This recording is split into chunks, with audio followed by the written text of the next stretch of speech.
There is no one size fits all pet food, whether you're feeding your dog or you're feeding your cat, really any other pet. But dogs and cats are all I really know about. So that's what we're talking about on the Pet Parenting Reset is feeding our dogs and our cats. And there is no one size fits all solution. I feed my pet in a way that works for her. And your dog may need something totally different. And that's why I'm always on the lookout for different foods, different brands, different companies that are doing things a little bit differently that still line up with the values that I have for how we should be feeding our animals, but in a broader sense of the term, not in a strict, this works for my animal kind of way. That's why I'm so excited to bring you today's guest. Hanna Mandelbaum from Evermore Pet Food is joining us today to talk about their cooked pet food that is formulated with pretty much all whole foods with just a little bit of zinc added into a couple of the recipes to help round it out. But for the most part, everything is made with whole foods. That's where all of the nutrients are coming from. I'm going to let her tell you about it because it is a lot more complex than I can put into this quick intro. But I'm just so excited to be able to bring you this information because, again, there is no one size fits all. And even a dog who is fed a raw food diet their entire life, like my dog, if they get sick or maybe as they approach their senior years, you may want to feed them a little bit differently because their body may respond differently to a cooked food versus a raw food, and sometimes vice versa. So I want to be able to provide you with as much information as possible to make the best decisions for your individual pet. So we're going to be talking about Evermore Pet Food today. And one thing that Hanna did tell me after we stopped recording, and I promised her I would include it in the opening of the podcast, is that Evermore Pet Food does provide consultations. So if you have questions about their food or how to transition to their food, please go to evermorepetfood.com and you can fill out their form to have a consultation with their care team. So without any further ado, let's get into today's episode with Hanna from Evermore Pet Food.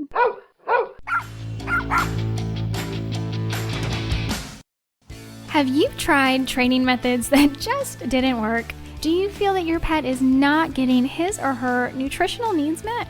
Are illnesses and bad behavior your daily norm? You're going to want to join me on the Pet Parenting Reset, where you'll hear interesting and informative interviews and get solutions to all your pet problems. I'm your host, Jessica L. Fisher.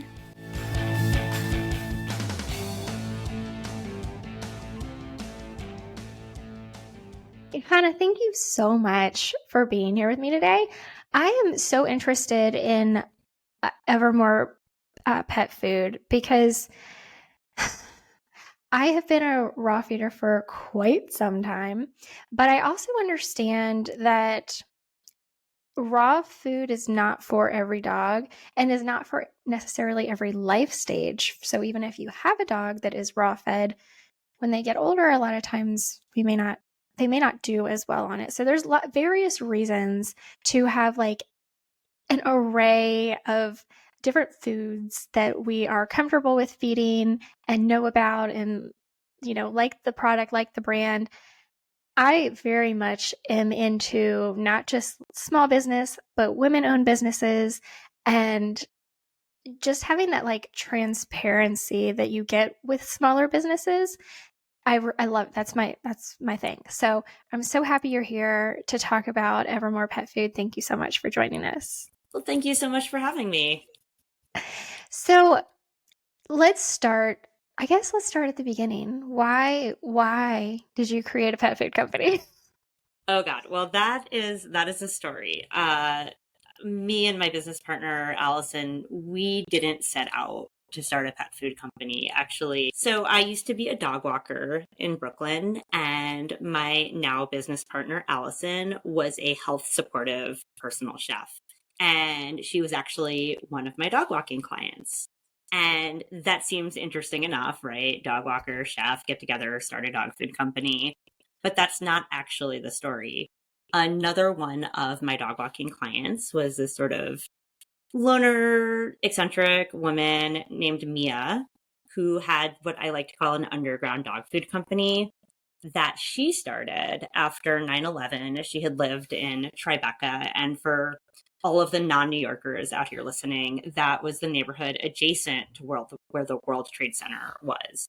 So after 9/11, after 9/11, her dog got diagnosed with cancer. A lot of the dogs in the neighborhood did. If you think about it, like people are getting diagnosed with cancer now and for the past several years, but the dogs, they're much smaller, much more sensitive. So there was a dog cancer cluster. He was given a 6-month prognosis. So she did everything she could to learn about, like, okay, how can I support this dog? How can I extend his life? I love him so much. And she landed on cooking as one of the things that she could do. She worked with a holistic vet to develop a recipe, and he lived for another 6 years. In the meantime, she started cooking for like basically all the dogs in the neighborhood.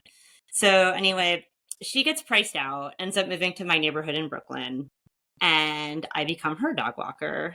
And I learn about the company a little bit, over the time that I'm working for her. One day she calls me and she's actually in the middle of having a stroke, which is like, yeah, it's like, call 911. Don't call your dog walker, call 911. But I was the first person she called. At any rate, I stepped in to help. It was a minor stroke. She was supposed to, be back on her feet in a couple weeks. And Allison, actually, she was kind of moving back to New York from, she'd worked at a summer camp, converting things off of Cisco to fresh, naturally, locally sourced natural foods. And she sort of didn't have a place to stay for a little while. So she basically sublet Mia's apartment. And the idea was we were going to help out, do these small batch recipes until Mia was back on her feet. Unfortunately, that's not what happened. Mia ended up having another stroke in the hospital and was rendered unable to speak and unable to move.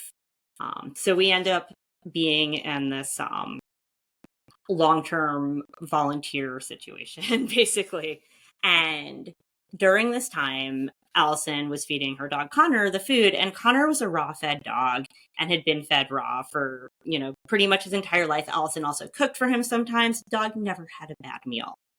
Connor started thriving like never before. He slimmed down, his coat was getting shiny, and he was a German Shepherd mix, so like his stools were never like 100%.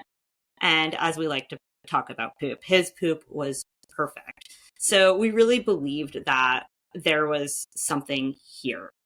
So, we basically had a state of the union with Mia, and we're like, look, we can carry this on, but we're kind of going to need to start the company over because, just from the standpoint of having a functional business that actually does things with registering with the Department of Agriculture, paying taxes, all that good stuff. So anyway, we did everything we needed to do to get a food legally sold, consulted with a lot of very smart people and did a lot of lab testing to make sure that everything was as it should be. And Mia actually ended up passing away 9 months after her stroke.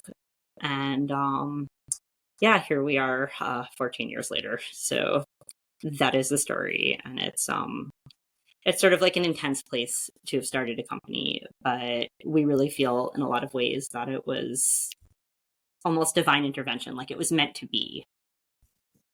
Yeah, that is very intense. Oh my goodness. And I just cannot imagine. That would be me. I would be the one that's like, I just got in a horrific car accident and I'm calling my pet center. Go check on my animal. That would be me. Yeah, I actually Books, her dog at the time, which wasn't the original dog from 9/11. This was like a lot later on. It was 8 years later, but I actually ended up getting him rehomed as well. And so he was put in a very good situation with a woman that actually shared his birthday. So it was that also strangely felt like it was meant to be. Yeah. So yeah, and it's interesting that you say that your partner's dog went from being raw fed to cooked food and really thrived, because I've been a raw feeder for, I guess, a little more than 10 years now. And I mean, my dog is doing wonderfully, don't get me wrong, but the more I learn, so, becoming a certified holistic pet health coach, being certified in canine nutrition, like, the more I learn, the more my mind opens up to the idea that there isn't a one size fits all for every dog, or, like I said earlier, even for every life stage of a dog. If they're ill, if they're at the end, closer to end of life, senior dogs often will do better on a diet that is cooked, so, like, kind of like a almost pre-digested state, right? um, and then the quality of the ingredients that we use matters so much, because so many dogs that are raw fed, especially our, like our DIY raw feeders, just to make it work, to make it economical, are buying just regular grocery store meats, which, I mean, is fine. This is what we eat. Understandably, generally, this is what we eat. But when we can actually source foods that are of the highest quality. So I'd like, if you would, to talk a little bit about the quality aspect of Evermore, because that's what really drew me in, especially with, like, I'm looking at the beef going, this is not just grass fed, this is also grass finished. That's hard to, I mean, for me, I live in the middle of cattle country in Texas, and I have a hard time finding grass fed and grass finished beef. So, like, yeah, and it makes a huge difference. Being a nutritionist, I understand the profile of the nutrients in a grain-fed cow versus a grass-fed cow are totally different. So we're really, not only are you providing, like, a high quality food in itself, but, like, the actual ingredients are of the highest quality. Could you talk about that a little bit? Sure, absolutely. And I want to preface this with, no matter what you're feeding, if you're even listening to this podcast, if you're feeding anything fresh, you're doing great. So Yeah. just want to preface that. I don't want to make Sure. anyone feel bad about what they're doing. But yeah, so with Evermore, and I'd say guiding principle first is animal welfare. Number one, we love animals. We respect animals, and it's not just our pets, it's the farmed animals that go into our food, right? So the first thing that we consider when we're sourcing our ingredients is, what sort of life is this animal leading before, that day when it's slaughtered for food? And that day, like, what is that animal's experience like? So, for our poultry, this is really exciting. Right now, we're GAP Global Animal Partnership certified. We use free range poultry. Our chicken, we're going pastured on. And we started using fully pastured chicken this month. So that's really exciting. We use, for our beef and our lamb, we use 100% grass fed, as you mentioned, regeneratively raised. So that's meat that's animals that are raised in a way that not only doesn't harm the environment, but is beneficial to it. And that's like a whole topic. But basically, when these ruminants are moved around as if they were kind of natural roaming herbivores that don't really exist in this country anymore, roaming free, it behaves in concert with the soil in such a way that it helps regenerate our environment. So that's regenerative, right? We really prioritize that. With the eggs that go in our food, those are from pastured chickens. So all of these things that are about honoring the way that the animals are supposed to live, as you mentioned, they improve the nutritional quality of the food, right? So that's the first thing we do. We really look at our protein sources and choose them for the welfare aspect, but also for the nutrition aspect, right? These are foods that are packed with more vitamins and minerals and better omega ratios. So that's the first part. And then when we're looking at our other ingredients, so we have basically all of our produce is certified organic. We use a lot of leafy greens. We use things like apples. We use these amazing ingredients that, when they're raised conventionally, can have a very high pesticide load. Like everyone talks about glyphosate a lot these days. I'm going to get to that, but that is not even close to the only pesticide that's used, right? There are so many substances that go on to the produce that we eat, especially leafy greens, especially apples, these fruits and vegetables that are so great for animals. If you want that to be clean, if you're adding toxins, it's sort of countering some of the benefits that these are providing. So all of our produce is certified organic. Then we do use a small amount of oats and barley in our beef and chicken recipes. Those are also 100% certified organic. The fish oil that we use is MSC certified, wild Alaskan pollock oil. And then I'm writing a whole blog on this because this is the hot topic right now, but we use a little bit of safflower oil, right? And seed oils have an extremely bad rep right now. The safflower oil that we use, it's organic. First of all, it's certified organic, which means it's expeller pressed. So there's no chemicals used in that process. And we target a high linoleic safflower oil. So you'll see seed oils in a lot of pet foods, and people are like, why are they there? They're there for linoleic acid, which is a really hard nutrient to meet naturally. And you have all these accounts like seed oil, seed oil, seed oils. We actually got dinged in more than one pet food review for organic seed oil. So I'm getting very passionate about this topic. But as with any ingredient, you got to look at quality, you have to look at purpose, and you have to look at context, right? So there's like an industrial canola oil that's in like the deep fryer at a restaurant, right? That's very different from the organic safflower oil that's used in small amounts in, natural dog food. So I think the point I'm trying to make here is we have this super wide range of high quality ingredients. Each one is chosen for a very specific reason in our formula to target very specific nutrients. Yeah, and I'm glad you brought that. There are actually two things that I did want to bring up on the ingredient panel.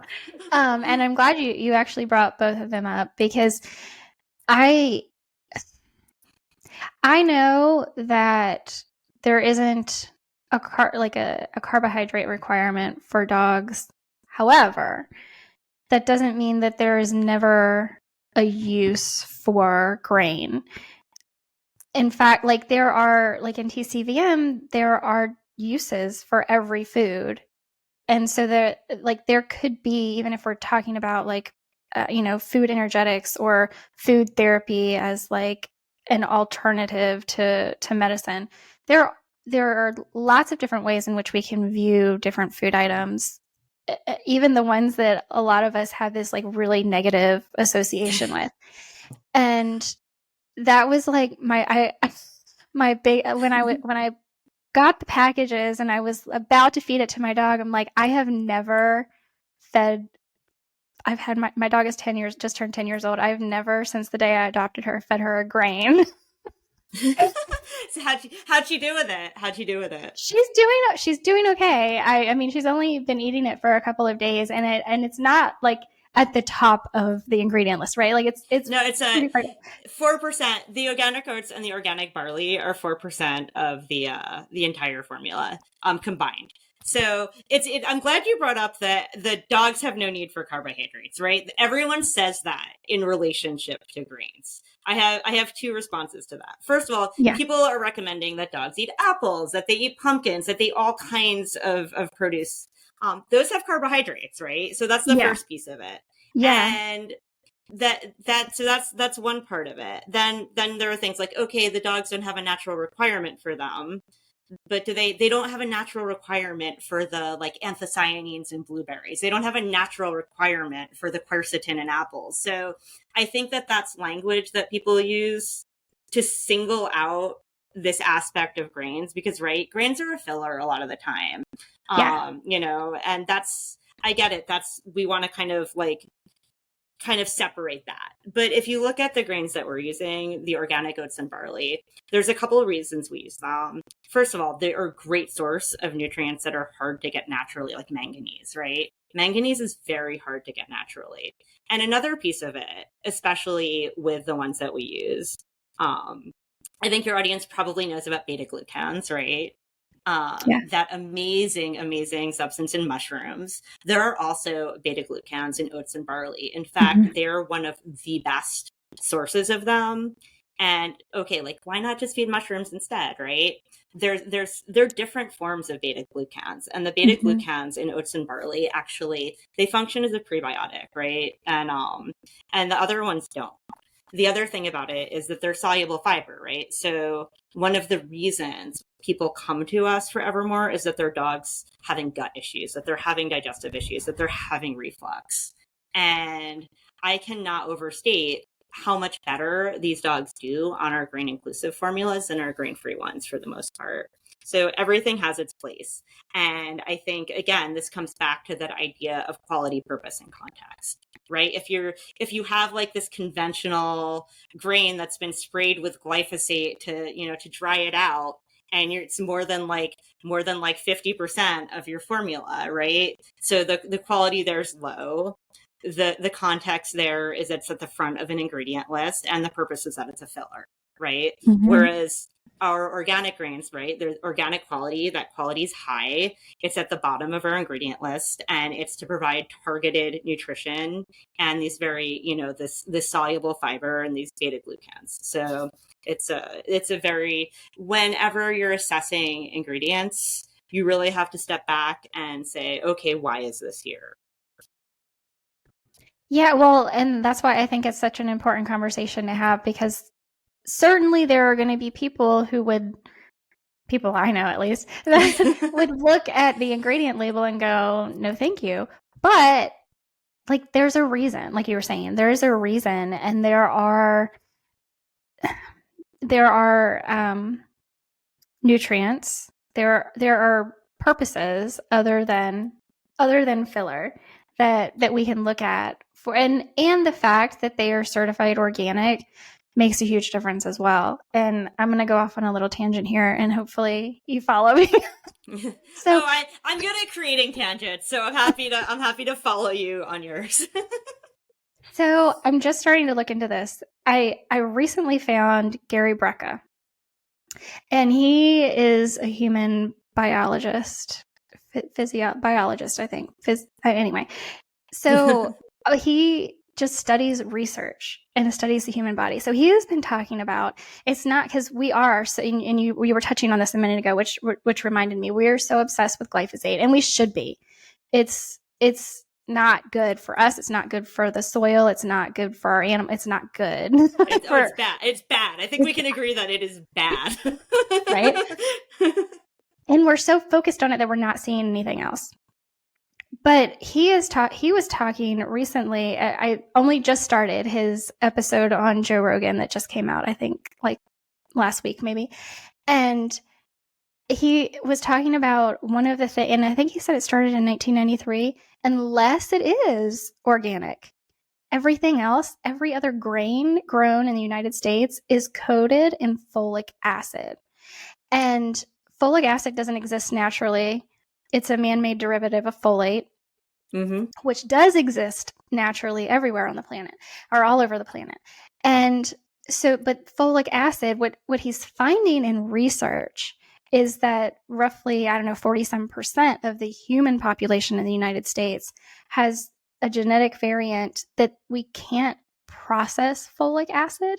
We're not breaking it down. So like everything that we put in our mouths, our body has to transmute it, and it doesn't get utilized the way it enters our body. We have to break it down, and we can't break down, like, so much of the population can't break down folic acid into its usable form, so it just like stagnates, and it builds up and builds up and builds up, and it's causing what they think it's causing anxiety and depression and ADHD and all mood, like all this stuff. We can't function because we have these like excess folic acid in our bodies, because of course, what are we doing? We're starting the average American diet. We're starting with cereals or Pop-Tarts or bread or some sort of grain that is enriched or fortified, which means it has folic acid sprayed on it. So I'm wondering, like, now my mind is going like, is this also happening in our dog? Because I think I saw in your bio that you have some or you were a certified dog trainer, and I was a dog trainer for I a little while was. as well. And I literally would change the dog's diets and put myself out of a job, which was the best thing in the world. So I'm like, if and to me, I'm like, I'm taking the grains out of this dog's diet and their behavior is radically changing. Is it just the grains, or is it the folic acid on the grain? I don't know. I don't know. Like, I mean, that's definitely something that they tend to over supplement too, even if it doesn't have the grains. It's really interesting. So, we rely on, we don't spray a bunch of vitamins and minerals in our food. We use a little bit of zinc to make up that deficit between where we are naturally with AFCO. And it's really not that much. But everything is naturally occurring in our formulas. And when you do these laboratory panels, these like AFCO tests to, sort of check the completeness and balancedness of your formulas. A lot of labs, they don't they test for folic acid. They don't even test for folate. So we, basically gotten almost like zero, and we had to send it, and we found out this is what happened. So we had to send to a different lab just to get our folate numbers, because the lab that's our primary lab doesn't even test for folate. Wow. I mean, that's amazing to me. Like, that's what, if we're actually feeding real food, but I think that's another like example of why, and this idea is, I think, just starting to get rolling in the healthy pet food world, of the reality that AFCO standards, like fresh food can't meet AFCO standards, because AFCO standards are based on throwing this premix pack Yeah, I in, mean, they're right? not fresh. AFCO standards are not geared towards fresh food. But the Right. reality is, and I don't think people understand this, even though AFCO is a non-regulatory body, they set the recommendations that states set as their policies, right? So even though AFCO is not going around, and I think a lot of people don't understand this, because they're like, oh, well, why don't you just do AFCO? Because they don't enforce anything. It's not that simple. We have to,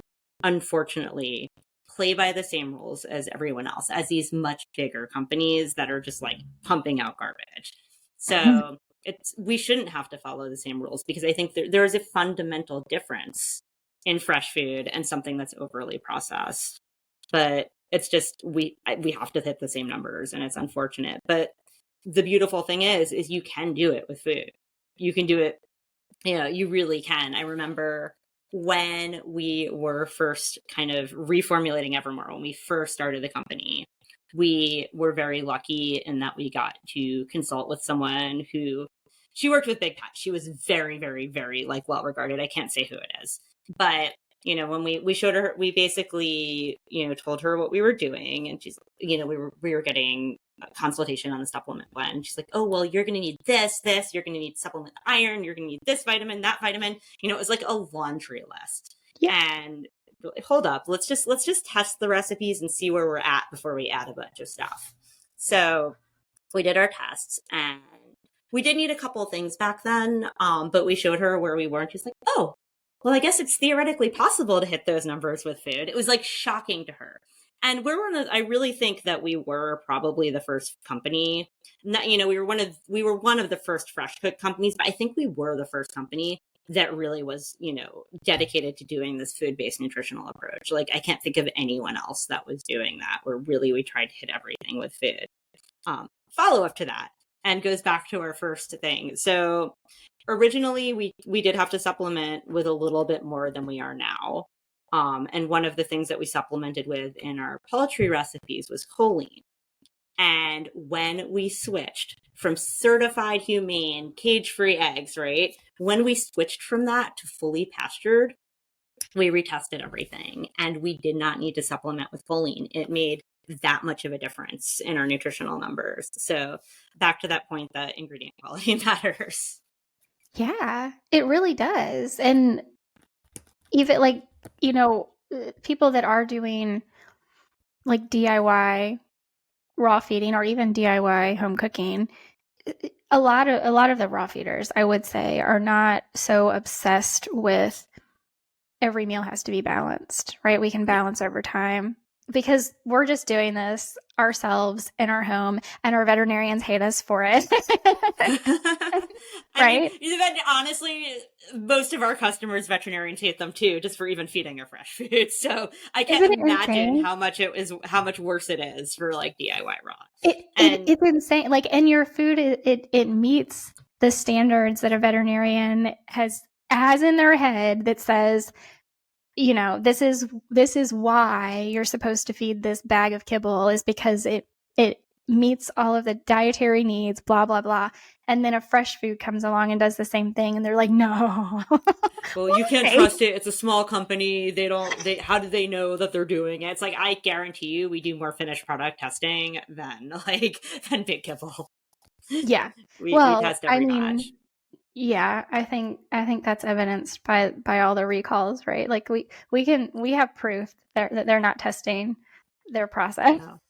We have Seriously. proof. I mean, we do a full mineral panel on every run that we do, because there is natural variation, right? So we do need to know if there's anything wonky happening. And we add eggshell powder for calcium, and we do supplement with a little bit of zinc. So it's really important for us to, dot our I's and cross our T's. And this is this thing that we're adding that is very, like, the amount of calcium is like critically important, and we trust our kitchen completely, but mistakes happen. So if we're testing those things, we can say, okay, this is exactly how it's supposed to be. So, and that's interesting too, that Evermore was one of the first, or the first, gently cooked that balanced, at least mostly, with whole foods. Because even today there aren't that many. There are a No. handful, and between raw and cooked, and I mean, you can count them here, right? Yeah, I mean, And it's difficult. It is not an easy thing to pull off, especially, a lot of, so I feel like the cooked foods now are like falling into two classes of food, right? There are the ones that are just kind of like a raw food but cooked, and those are actually easier to balance, because they are a little meat heavier. Ours is more of kind of a more traditional cooked diet, and believe me, we're not slouching on the meat. It's like 65%, but we do have more produce ingredients, than these more like ancestral style diets. And I could go into so much detail about like when one is more appropriate than the other, but those are harder to balance. So it is not an easy task, just in terms of not just figuring it out, right? There are spreadsheets that can figure out, but yeah. like sourcing it and just getting everything right. Like, it's not easy. Most companies are not going to want to pay for like the breadth of ingredients that you really need to do it correctly. Well, and I appreciate that there are a handful of companies that are doing it, and that you're doing it differently, because again, like we were talking about, there are reasons why you might want to feed your dog one thing over another. And so my dog, she has been I've only fed her commercial raw since I adopted her, and I've been regularly testing her gut microbiome. She needs more fiber. And so I've been adding more, uh, feeding her the same thing, but adding more vegetable to it. And it has helped. So if a dog is in that situation, you know, switching to a food that does have a higher vegetable content could very well be beneficial if that's your goal. If your goal is to get to a balanced microbiome, I don't know how possible or sustainable maybe it is. I don't know. I mean, we're just like with us, like we don't eat a balanced diet every single day. And I would No, not at probably, all. I know, I would probably be mortified if I tested my gut microbiome. There's no way I'm testing my gut biome. No way. I mean, look, I really care about quality, but yeah, I don't want to think. My dog definitely ate way, way, way better than I did. But yeah, no, that fiber can be really important. Or, sometimes with the heavier meat diets, like one thing that we see a lot of is something like acid reflux, right? And the meat, whether you cook that meat or serve it raw, there's going to be the same amount of acidity there, right? Or there's other things are fat. If you have more meat, right, that's going to be a fattier diet no matter what. Like just in terms of, meat is protein and fat. So sometimes you need to cut that down depending on the dog's needs. Mm-hmm. Yeah, and it is interesting, again, to talk. I mean, just talking about feeding the dog in front of you, and that's my biggest thing is feed the dog in front of you or feed the cat in front of you, because my dog may do really well on a high fat diet, whereas my neighbor's dog might not do as well on a high fat diet. Because, I mean, humans, we've been taught that, fat is horrible and salt is horrible, and, all these things like eggs and cholesterol are horrible for you. Like, they want us to Well, now eggs believe are that, great. like, right? Yeah. No, eggs are wonderful. By Remember the when way, eggs were bad? please keep eating red meat and Yeah. put some butter on that steak, please. Like, but we've like demonized fat, and we've demonized so many things that are actually really healthy for us if we eat them appropriately. Healthy fats are wonderful for us, but yeah, it's all about feeding the animal in front of you, in my opinion, which is why I'd like to have like a wide array of recommendations for people. Oh yeah, and most of our customers, I think that the ones who do the best by their dogs actually feed rotationally, right? Whether Mm-hmm. it's rotational with their home cooked, rotational with different brands, rotational with like cooked and raw. I think it's really, there are times in dogs' lives or cases where there does need to be a narrow focus on something that specifically supports them because they are going through something, they do have a condition, they are targeting, certain nutrient profiles, but the way to guarantee the most healthy dog possible is to feed them as much variety as possible from as young of an age as possible. And I think that that's true for us too. Yes, absolutely. I do try to do that with my dog. I feed different brands. I do feed different proteins from different brands.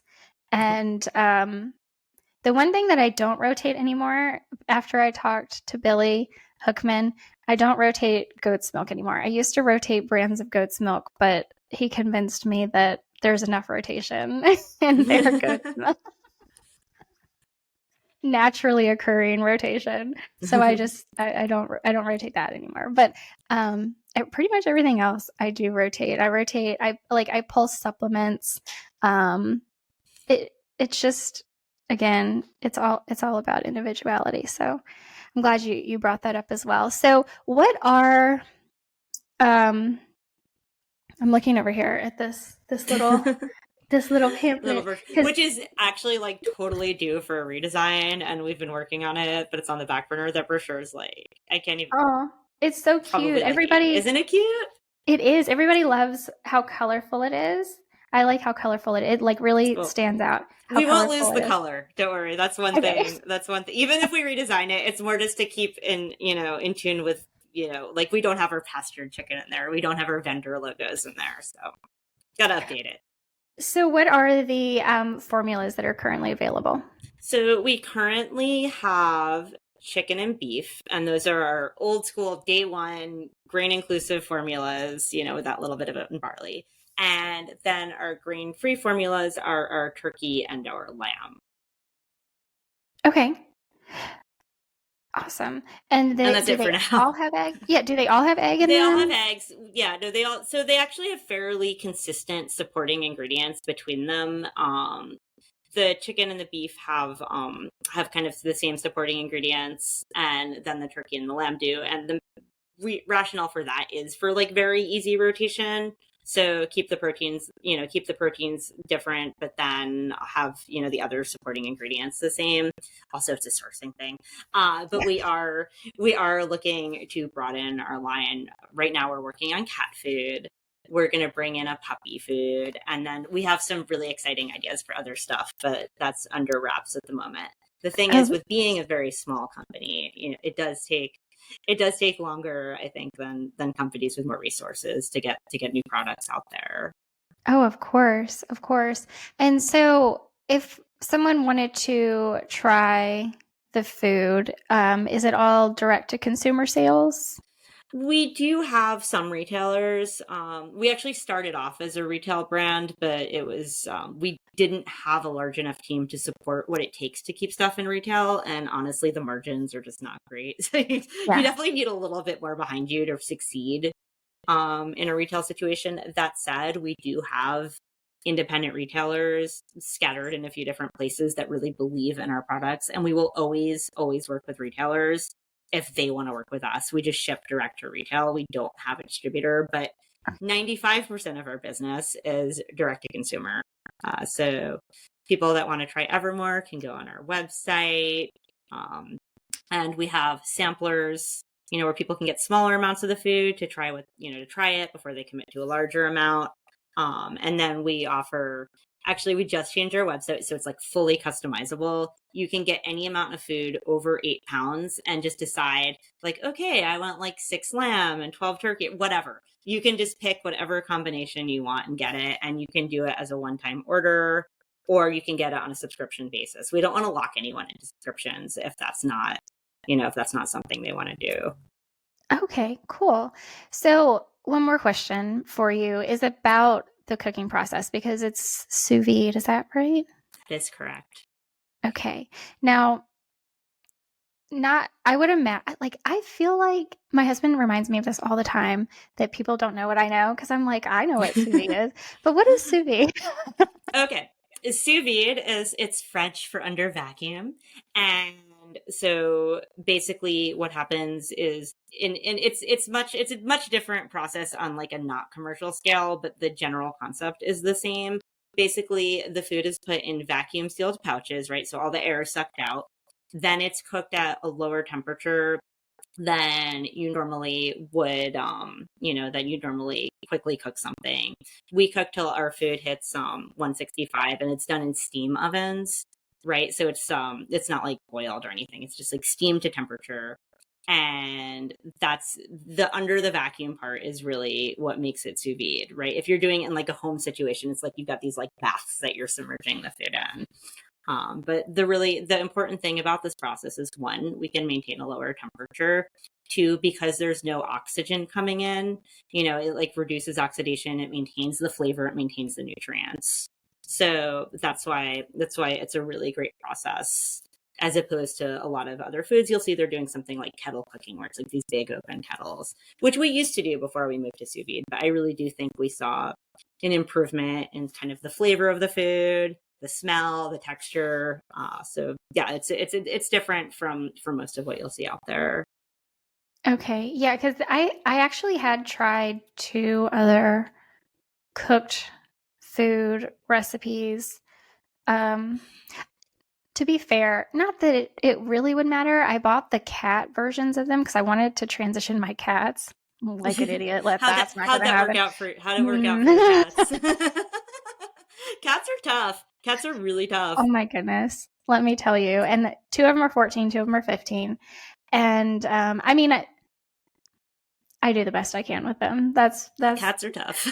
They are. I actually have one cat that will eat like a frozen raw. I'll thaw it out and he'll eat that. And then 2 of my other cats will eat freeze dried raw, which thank you so much for picking the most expensive food there is, right? But they're cats. Anyway, cats. So I got but my dog has never had a problem eating cat food. But yeah, these 2 companies, my dog would not touch it. Of course, my cats wouldn't touch it. I'm like, okay, fine. But then my dog wouldn't touch it either, and I'm like, really? So I was pleasantly surprised when she dug in to the Evermore beef recipe and like came back to her plate. Like, is there more? So I was very pleasantly surprised with that. Well, I'm not. As we like to say when people's dogs eat our food and they're, like, they hate it. I'm like, well, we're delighted, but not surprised. Yeah. Right. Yeah. Yeah. Well, I mean, look, my dog, I would not say I have a picky dog by any means, but I've also tried multiple freeze dried raws with her, and there's only one that she will eat that I have found. Interesting. So it's like I haven't tried a raw food that she wouldn't eat. Even if I DIY raw, which I have only done once because I'm just not in that season of life. She'll eat it. So I have not tried a raw that she wouldn't eat. So it was like when I bought freeze dried raw and rehydrated, I tried it both ways, like not just giving it to her to see if she would smell it, be interested in it, like treats, and then rehydrating it. And I multiple brands, she was like, nope, not eating that. And then so there's one brand of freeze dried that she'll eat, and now one brand of cooked that she'll eat. Well, we're happy to be the few, the proud. Yeah, she's not picky. She's just discerning. She is very discerning. Yes. Yeah. So I like, yeah, and it very well could be that sous vide process that versus this big batch cooking that It could just be a flavor, like a flavor thing. Mm-hmm.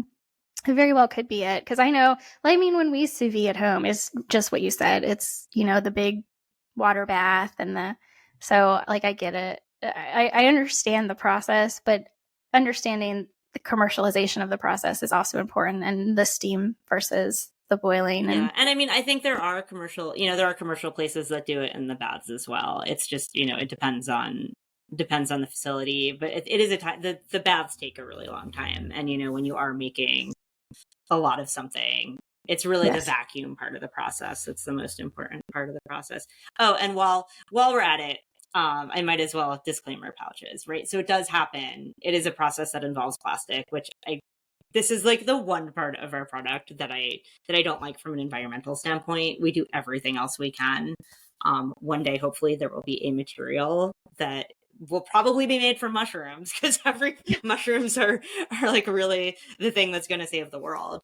But people ask all the time, like, is there BPA? Is there this? Is there that? So I do want to say we test everything. We're so diligent. We did independent testing on the pouches that we have. Sorry, my cat just jumped off this table. And they are free from BPA. They're free from phthalates and other plasticizers that are known to cause estrogenic activity.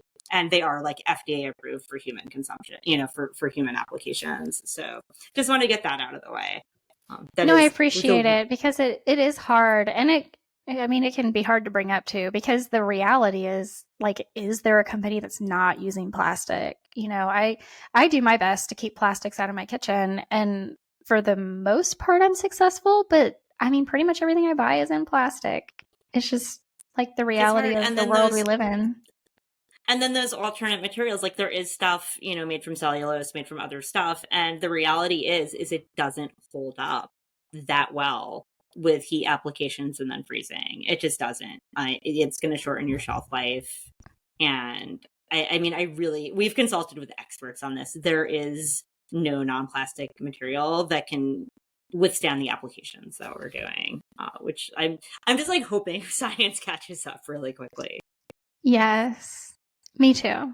It is important, but having, that's impressive that you're doing the testing on it. Because I would imagine most companies aren't, especially small company. That's got to be expensive to do, right? And it's an epic responsibility putting food out in the world, feeding people's. They're our family, right? And we see this. Your dog isn't a dollar sign. It's a part of your life. It's your family. My dog felt. She was my soulmate, right? I get it. So we see this responsibility as so important that we're not going to put something out there that we're not 100% sure about. We test everything. We really, again, this is just a huge responsibility, so we take it seriously. Yeah. Well, thank you so much for being so open and honest about everything. I appreciate it personally, and when I'm doing the podcast and when I'm putting content out into the world, I want to put information out there that I would want to know about. And hopefully other people want to know it too. So I appreciate it very, very much. Where can people learn more? Is it, socials? And I've got it here. So Evermore Evermore Pet Food everywhere, and then evermorepetfood.com. Correct. Yes. Evermorepetfood.com. I will say, like, we have the Twitter, or I guess X right now. We don't use it. We don't use it. Me We neither. don't really use Threads. If you want to find us, honestly, and engage with us, I think Instagram is our main jam. We're on the Facebook, but I would say Instagram is really where we hang out the most. We have a TikTok account that we don't use. So, I get it. It's hard. yeah. It's hard being There's so everywhere. much. And There's so then much. I know. And then like I don't do X either. Like I tried for a little while, but it's like you have to be on the platform to be on the platform. And there's so much negativity and it's all bad news. And I'm like, I don't want to be there. I don't want to see this. I don't want to hear this. Seriously. And Morgan, our socials person who you met, who's wonderful, Yes. she's like, yeah, you got to know where your customers are, and it's better to do one thing well than to spread yourself too thin trying to do a million things. So that's kind of where we are. We're doing the Instagram and by extension the Facebook. Yes, that same here. So appreciate it. Guys, go follow Evermore Pet Food if you want to check them out, evermorepetfood.com. And I will have all of that linked in the show notes for you. Again, Hanna, thank you so much for being here and for everything that you're doing for our pets. Thank you so much for having me. It's really, really fun chatting with you. Thank you so much for listening to today's episode. Make sure that you're following the show so you never miss an episode. And please take a moment to rate the show on your podcast app. I'd also love it if you'd share this podcast with your friends and family so that they can benefit from the information to help their pets live long, happy lives too. Don't forget to take advantage of this special discount as a listener today and get access to over 100 online videos and my online dog training, The Furry Family Coach. Just go to thefurryfamilycoach.com and use code PODCAST at checkout to get your first month for only $7. That's thefurryfamilycoach.com and use code PODCAST at checkout to get your first month for only $7. I can't wait to have you join and see you on the inside.